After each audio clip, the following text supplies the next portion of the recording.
আজকের রেসিপি হচ্ছে খাস্তা ডালপুরি।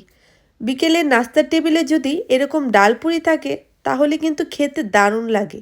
আমার এই রেসিপি ফলো করে কিন্তু খুব সহজেই ডালপুরি বানাতে পারবেন। তো চলুন ফুল রেসিপিতে যাওয়া যাক। প্রথমেই আমি একটা বাটিতে নিয়ে নিলাম 1.5 কাপ ময়দা, দিয়ে দিলাম স্বাদমতো লবণ, দিয়ে দিলাম 1 টেবিল চামচ সয়াবিন তেল। দেওয়ার পর এটা আমি খুব ভালোভাবে মেশাবো। এখন এখানে দিয়ে দিব আমি নর্মাল পানি। নর্মাল পানিটা দিয়ে আমি এটা খুব ভালোভাবে মিশিয়ে নিব। মিশিয়ে একটা সফট ডো রেডি করব। আমার ডোটা এখন পুরোপুরি রেডি। এখন এটা আমি রেস্টে রেখে দেব 10 মিনিটের জন্য। এখন আমি ডালের পুরটা রেডি করে নিব।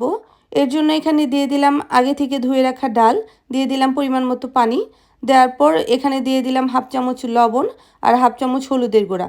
দেওয়ার পর এটা ভালোভাবে মিশিয়ে আমি ঢেকে কিছুক্ষণ সেদ্ধ করে নেব। এই পর্যায়ে আমার ডালটা পুরোপুরি সেদ্ধ হয়ে গেছে। এখন এটা আমি ঢাকনা ছাড়া কিছুক্ষণ নেড়েচেড়ে নামিয়ে নেব। এখন একটা ফ্রাই প্যানে দিয়ে দিব আমি 3 টেবিল চামচ সরিষার তেল। তেল গরম হয়ে আসলে এখানে দিয়ে দিব পেঁয়াজ কুচি আর রসুন কুচি। এখানে আমি 1 চামচ রসুন কুচি আর 3 চামচ পেঁয়াজ কুচি ব্যবহার করেছি। তো পেঁয়াজগুলো যখন ব্রাউন হয়ে যাবে তখন আমি এখানে সেই সেদ্ধ করে রাখা ডালগুলো দিয়ে দিলাম। দেওয়ার পর এটা ভালোভাবে মিশিয়ে নেব।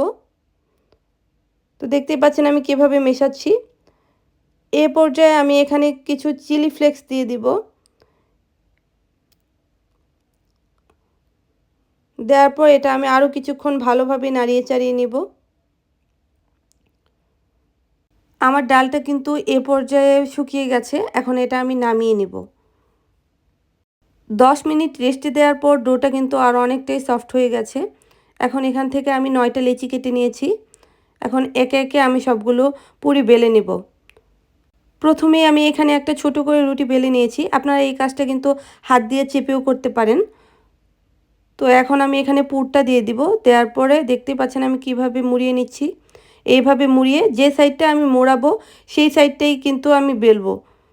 এইভাবে বেলে নিলে কিন্তু ডালের পুরগুলো বের হবে না। তারপর একটা করে আমি ছোট করে রুটি বানিয়ে নেব।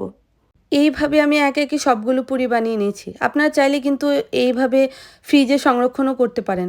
এখন একটা প্যানে দিয়ে দিলাম পর্যাপ্ত পরিমাণ তেল। তেল হালকা গরম হয়ে আসলে একটা একটা করে পুরি দিয়ে আমি ভেজে নিচ্ছি। আমি বেশ সময় নিয়ে ভাজছি যাতে করে পুরিগুলো অনেক বেশি খাস্তা হয়। তো এই পর্যায়ে আমার সবগুলো পুরি ভাজা শেষ। আমি আপনাদের দেখাচ্ছি কতগুলো হয়েছে। আমার কিন্তু এর মধ্যে থেকে একটা পুরি অলরেডি খাওয়া হয়ে গেছে। এইভাবে কিন্তু আপনারা খুব সহজেই পুরি বানিয়ে খেতে পারেন।